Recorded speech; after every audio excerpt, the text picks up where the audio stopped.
Hello friends, welcome to study stage. तो आज की इस वीडियो में हम लोग नौकरी के लिए यानी जॉब के लिए रिज्यूम बनाना सीखेंगे। जैसे कि आप किसी कंपनी में जाते हैं तो उस कंपनी द्वारा जो है आपसे आपका रिज्यूम मांगा जाता है। तो आज की इस वीडियो में हम लोग रिज्यूम बनाना सीखने वाले हैं। मतलब फॉर्मेट क्या होता है, किस तरह से रिज्यूम बनाया जाता है और उस रिज्यूम में हमें क्या क्या लिखना होता है, वो आज की इस वीडियो में हम लोग सीखने वाले हैं। यहाँ पे सबसे पहले जो है आपको लिखना है पर्सनल डिटेल्स, मतलब आपकी पर्सनल डिटेल्स के बारे में आपको वहाँ पे शो करना है। यहाँ पे पर्सनल डिटेल्स में आपको पहले क्या करना है, नेम अपना लिखना है। नेम लिख करके जो भी आपका नाम होगा यहाँ पे आपको शो करना है यानी लिखना है। ठीक, तो यहाँ पे हमने नाम लिख दिया। ये एग्जांपल के तौर पे हम आपको बताते चल रहे हैं कि कैसे कैसे स्टेप बाय स्टेप आपको काम करना है। ठीक, तो नेम लिखने के बाद आपको फादर्स नेम, जो आपके पिताजी का नाम होगा वो यहाँ पे आपको लिख देना है। ठीक, तो यहाँ पे हम इसको छोड़ देते हैं। आपके जो पिताजी का नाम होगा फादर्स नेम, वो यहाँ पे आपको शो करना है, लिखना है। उसके बाद फादर्स नेम लिखने के बाद यहाँ पे आपको अपना एड्रेस लिखना है। और एड्रेस में क्या क्या लिखना है वो देखिए, मतलब प्रेजेंट एड्रेस जहाँ पे आप रह रहे हैं वहाँ का भी एड्रेस आप लिख सकते हैं। ठीक, तो पहले जो है आपको यहाँ पे विलेज लिखना है। विलेज लिख करके डैश देंगे, जो आपके गांव का नाम होगा वो यहाँ पे शो करना है।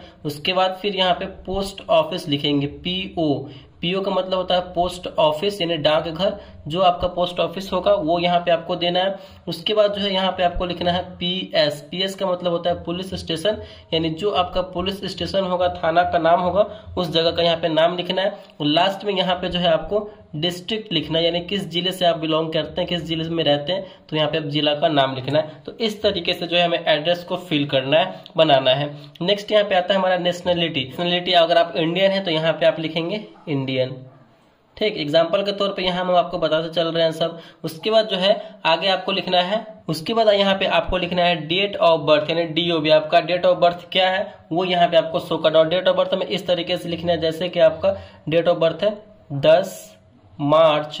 एग्जाम्पल के तौर पे यहाँ हम आपको बताते जा रहे हैं, जैसे कि ले लीजिए आप 2001, जितना भी आपका डेट ऑफ बर्थ होगा वो ऐसे इस तरीके से हमें यहाँ पे लिखना है। ठीक, नेक्स्ट यहाँ पे है रिलीजन, यानी आपका धर्म कौन सा है। रिलीजन आपको यहाँ पे शो करना है, आप हिंदू है या मुस्लिम है या सिख है, जो भी है वहाँ पे आपको जो है लिखना है। तो एग्जाम्पल के तौर पर यहाँ पे हम आपको सब बताते चल रहे हैं कि कैसे कैसे यहाँ पे हमको फिल करना है। उसके बाद जेंडर, जेंडर में आप मेल है या फीमेल है वो आपको यहाँ पे शो करना है। ठीक, सब यहाँ पे एग्जाम्पल के तौर पे हम बताते चल रहे हैं। तो इस तरीके से यहाँ पे आपको लिखना है, मेल होंगे या फीमेल होंगे। तो मैरिटल स्टेटस में आपको क्या करना है, तो यहाँ पे आप शादीशुदा है, अनमैरिड है या मैरिड है वो यहाँ पे आपको शो करना है। तो यहाँ पे अगर आप मैरिड है तो यहाँ पे लिखेंगे आप मैरिड। ठीक, अगर आप अनमैरिड होंगे तो यहाँ पे लिखेंगे अनमैरिड। ठीक, तो इस तरीके से आपको जो है मैरिटल स्टेटस में शो करना है। नेक्स्ट है यहाँ पे हमारा आता है मोबाइल नंबर। मोबाइल नंबर देने से क्या होता है कि आप किसी भी कंपनी में या फिर कहीं भी गए हैं तो वहां से आपको कांटेक्ट किया जा सके, तो आपको जो है मोबाइल नंबर यहाँ पे देना है। तो मोबाइल नंबर आप यहाँ पे दे सकते हैं। ठीक, उसके बाद जो है ईमेल आईडी आपको देना है। ईमेल आईडी के जरिए भी यहाँ पे आपको उस कंपनी से कांटेक्ट किया जा सकता है। जो भी आपका ईमेल आईडी होगा यहाँ पे आपको दे देना है। ठीक, ईमेल आईडी भी आपको दे देना है। इस तरीके से आप ईमेल आईडी भी दे देंगे।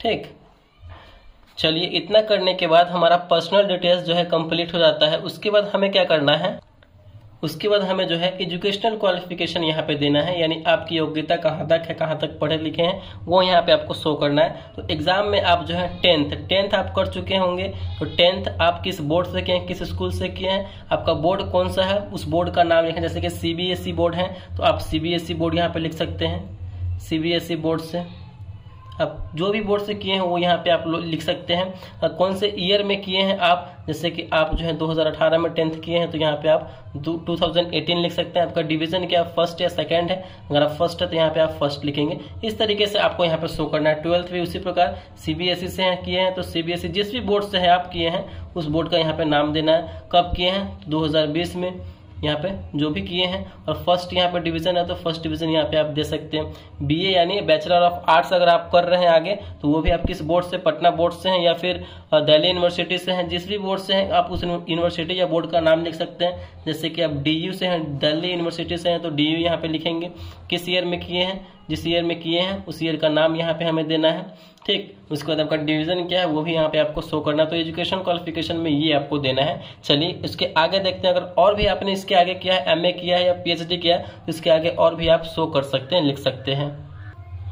जब आपका एजुकेशन क्वालिफिकेशन कंप्लीट हो जाएगा तो उसके बाद हमें एक्सपीरियंस लिखना है। एक्सपीरियंस दे करके हमें लिखना है आप जो है आपके पास किसी भी काम का एक्सपीरियंस है, आप पहले से उस काम को कर चुके हैं, तो यहाँ पे लिखेंगे I have been working from 2 years। मतलब आप किसी भी वर्किंग का यहाँ पे नाम लिख सकते हैं, कोई भी काम जो भी आपको आता है या फिर आपने पहले किया है, आपके पास एक्सपीरियंस है, तो इस तरीके से आप यहाँ पे लिख सकते हैं। 2 साल या 3 साल या 4 साल जितने भी साल का एक्सपीरियंस होगा वो यहाँ पे आप शो कर सकते हैं। ठीक, उसके बाद हमारा आता है लैंग्वेज स्किल। किस किस भाषा के आप जानकार हैं, जो आपकी आपको भाषा जो फ्लुएंटली बोलने आता है, जैसे कि आप इंग्लिश अच्छे तरीके से फ्लुएंटली बोल सकते हैं, हिंदी बोल सकते हैं, बांग्ला बोल सकते हैं, या जो भी और भाषा आप बोल सकते हैं वो यहाँ पे आपको शो करना लिखना है।